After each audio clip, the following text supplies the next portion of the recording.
Tep çıkardı. Sen ушул жага ушуну өзү чыгарың тептер. Бүгүн өтүнүмчүрө коюп койдук. Askerlik sözdü. Her bir generalın özü 45'te. Өзгөчө кайсы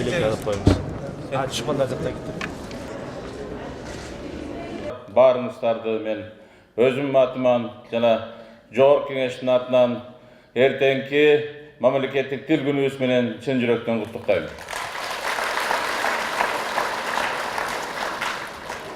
Албетте биз ушул улуу тилибизди жана баяндамачарынан жакшы айтып кеткенде Манастан баштап Айтматовдунга чейинки Кыргыз элинин жан дүйнөсүн, ой кыялын, жашоо турмушун бардыгын чагылдырып берген улуу тилибиздин урматына чогулуп отурабыз.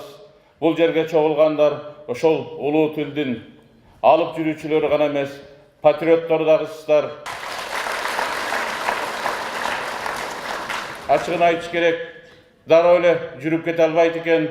Кыргыз тилине күйүп ышканыбыз менен аны жылдыра турганга күч керек экен. Рахмат академиянын кызматкерлерине, алар даярдап койгон материалдар болгон үчүн ал жактан аксактык болгон жок, бирок башка мекемелерге берилген бир топ талаптар аксап келди. Ошондуктан анын 140 миллиондон ашыгы гана бүгүнкү күндө өздөштүрүлдү. Калган 350 миллиондон ашык каражатты өздөштүрүш үчүн алдыда азганактай убакыт калды.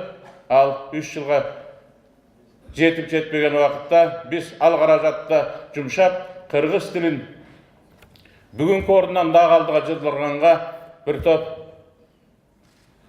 күч жумшашыбыз керек. Кыргыз тили өнүгүүгө шарт түшүрүшүбүз керек. Бирок ошол кабылган программанын өзгөчө маанилүү жагы катары мен эсептейм.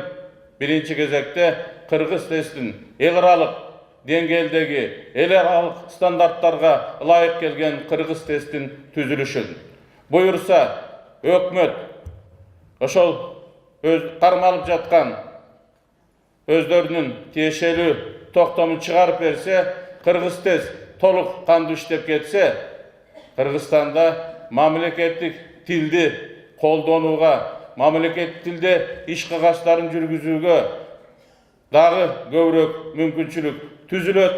Мунун баары акырындап жасалган, бирок мамлекеттик тилди өнүктүрүүгө, анын келечеги үчүн, анын келечек өмүрүн сактап калууга багытталган биздин кыргыз эли деген кыргыз элинин эң тамгасы болгон кыргыз тилин сактап калууга багытталган иш-аракеттер.